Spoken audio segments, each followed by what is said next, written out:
নারীদের জন্য জান্নাতে যাওয়ার সহজ শর্টকাট। মায়েরা আবার কান খাড়া করেন খরগোশের মতো, শর্টকাট বলে দিয়ে যাই। আলমারআতু ইযা সাল্লাত খামসাহা, বিশ্বনবী ফরমান, চারটা কাজ যে নারী দুনিয়ার বুকে করবে ওই নারীর জন্য জান্নাতের 8টা দরজা খুলে দিবে কে? আল্লাহ। 1 নম্বর, আলমারআতু ইযা সাল্লাত খামসাহা, 5 ওয়াক্ত নামাজ যে মেয়েরা পড়বে, সামাত শাহরাহা, যারা রমজানের রোজা রাখবে, আতাআত বালাহা, স্বামীর আনুগত্য করবে, হাফিজাত ফুরুজাহা, লজ্জাস্থানের হেফাজত করবে। এই 4টা কাজ যে নারীরা করবে 8টা জান্নাতের দরজা তাদের জন্য খুলে দিবে কে? আল্লাহ। সহজ হয়ে গেল না? মাত্র 4টা। কয়টা? 4টা। আরো জোরে বলেন, কয়টা? 4টা। মাত্র 4টা কাজ। আর কিছু কাজ করতে বিশ্বনবী নিষেধ করেছেন। জামার উপর দিয়ে পারফিউম মেখে যেতে নিষেধ করেছেন মুহাম্মদ সাল্লাল্লাহু আলাইহি ওয়াসাল্লাম। আইয়ুমা ইমরাআতিন ইসতাআতারাত, যেই মহিলারা পারফিউম মেখে বের হলো পুরুষদের দৃষ্টি আকর্ষণের জন্য, কিয়ামতের দিন জিনাকারিনীদের কাতারে ওদেরকে দাঁড় করাবে কে? আল্লাহ। অনেক মহিলারা আছে ঝাঁঝালো পারফিউম দেয়, আছে না? টেম্পুর মধ্যে বসাই যায় না, না? সিএনজিতে বসছেন, এদিকে বসছে খালাম্মায়, হায় হায়। মায়েরা খেয়াল করে শুনেন, আপনাদের ড্রেস কেমন হবে? নাম্বার 1, আপনার পুরো দেহটা ঢাকা থাকতে হবে। যে ড্রেস পরবেন you should cover your whole body. শুধু হাতের এই 2 কবজি আর চেহারা খোলা রাখতে পারবেন, তবে চেহারা ঢেকে রাখা উত্তম। একজন মহিলা বোরকা পড়ছে কিন্তু চেহারা খোলা, তার হেজাব হয় নাই, পর্দা হয় নাই, এটা বলা যাবে? কিন্তু উত্তম হচ্ছে চেহারা ঢেকে রাখা, কারণ চেহারা সৌন্দর্যের রাজধানী। Face is the capital of beauty, ঠিক কিনা? চেহারা দেখলাম তো সব বোঝা গেল, ঠিক কিনা? কেমন মাধুর্যতা আছে, দেখতে কেমন সুন্দরী কিনা সব বোঝা যায়। এজন্য চেহারাটাও ঢেকে রাখবেন, চোখটা খোলা রাখবেন। বিশ্বনবীর স্ত্রী উম্মে সালামা বলে, দেখার জন্য আমার 2 চোখের দরকার নাই, লাগবে 1 চোখ। উনি আরেক চোখের মধ্যে আরেক কাপড় দিয়ে রাখতেন, এমনি তাকাইতেন। সাহাবারা বলতেন, উনারা দেখলে আমরা দিতাম দৌড়, ভয় লাগতো। চোখ একটা দেখা যায় আর একটা খোলা, উনারা দেখে আমরা এদিক সেদিক পালিয়ে যেতাম। আবার অনেক মহিলারা পা ঢাকে না, পা কিন্তু পর্দার অন্তর্ভুক্ত। সব সময় মেয়েরা পা মোজা পরে বেরোতে হবে, পা দেখানো যাবে না। হাদিসে এসেছে শুধু হাত এতটুকু, পা কিন্তু পর্দার অন্তর্ভুক্ত। উম্মে সালামা বললেন, ইয়া রাসূলুল্লাহ, আমরা তো হাঁটতে গেলে অনেক সময় পা দেখা যায়। বিষ্ণু বললেন, তাই? তাহলে 1 বিঘত নিচ দিয়ে কাপড় বাড়াও। উম্মে সালামা বললেন, জোরে হাঁটলে তো তারপরে দেখা যাবে। বিষ্ণু বললেন, 1 হাত বাড়াও, ধুলাবালি সহ টানবা, তারপরও পায়ের 1 ইঞ্চি দেখানো যাবে। তাহলে ড্রেস কোডের প্রথম নিয়ম হচ্ছে পুরো দেহ ঢাকবেন। 2 নম্বরের নিয়ম, পোশাক ঢিলে ডালা হবে না টাইট ফিটিং?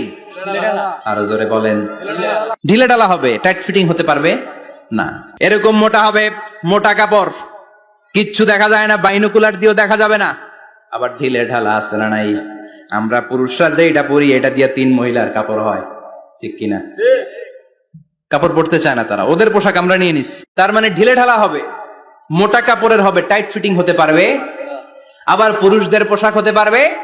এই 4টা নিয়ম মেনে যে যেই ধরনের পোশাক পরেন, চাদর পরেন সমস্যা নাই, শাড়ি পরেন সমস্যা নাই, ব্লাউজ পরলে ফুল হাতা পরবেন সমস্যা নাই, মেক্সি পরলেও সমস্যা নাই, বোরকা পরলেও সমস্যা নাই, কিন্তু পোশাকটা শালীন পোশাক হতে হবে। কি পোশাক?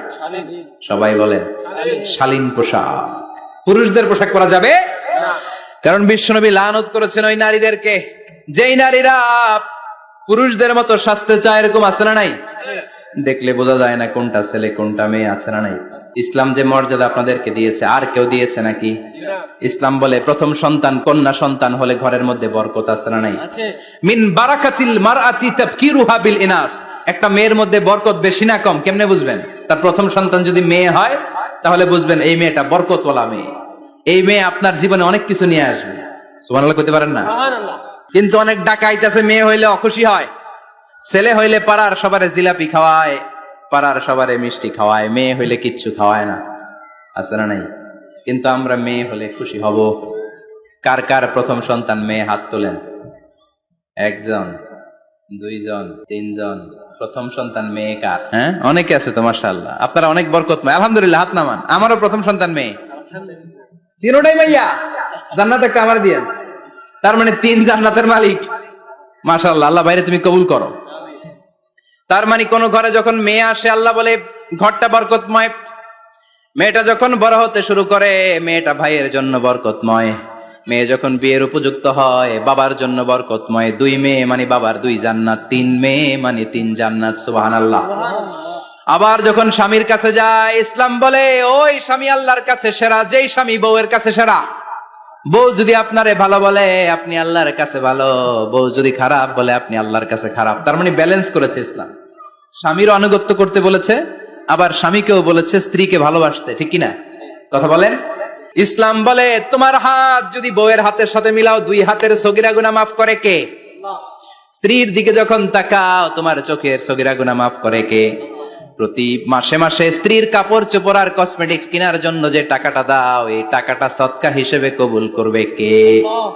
এবার এই মহিলা গর্ভবতী, ইসলাম বলে সন্তান ভূমিষ্ঠ করতে যে যদি কোনো মা ডেলিভারি কেসে হসপিটালে মারা যায় কিংবা বাসায় মারা যায়, কিয়ামতের দিন ওই মহিলাকে শহীদদের কাতারে দাঁড় করায় দিবে কে? বাচ্চা ভূমিষ্ঠ করতে যে শাহিদা, শহীদদের কাতারে। আর সুন্দর মতো যদি আসে, আল জান্নাতু তাহতা আকদামি উম্মাহাতিকুম, মায়ের পায়ের নিচে সন্তানের বেহেশত আছে না নাই? জোরে বলেন। এজন্য ইসলাম বলে খবরদার, মায়ের মর্যাদা সবচেয়ে বেশি।